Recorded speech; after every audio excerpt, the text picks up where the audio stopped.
Се снима. Ајде. Сега ќе прочитам песната од нашата поетска душа Дејан, кој што беше инспириран значи од вчерашниот настан. Константинопол, 10.6.2022. Долг и трпелив беше патот да се мине, македонската мајка црква да си го докаже праведното свое гордо име. Со светци, манастири, цркви и монаштво чесно, на секој од светот што ќе не посети, ќе му го објасниме постоењето лесно. На напатениот верен македонец му се смилува Господ со дарување на честниот крст, за никој веќе со омраза во нас да не може да впери прст.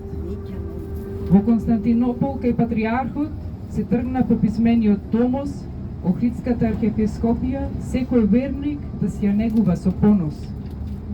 Се докажа во христијанството што е вера, надеж и љубов да се има, кога Томосот во рака на Господин Стефан од патриархот Вартоломеј го прима. Срцето беше Господин Стефан. За телото да биде цело, монасите и монахините беа вените, а крвта да проциркулира поклонички, се потрудија и мажите и жените, брајче и сестри во Христа. Со гордост и радост за секој на овој настан беше да се биде и патриархот Вартоломеј нашата љубозност ја почувствува и виде.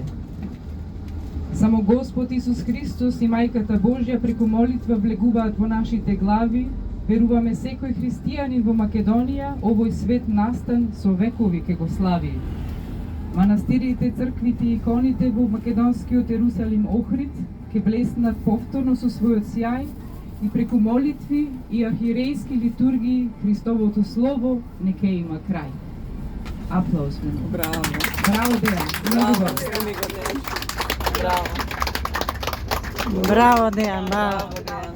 Господа те благослови и тебе и твоето семејство. Песни да ни пишуваш на многу вакви патувања. Браво, амин.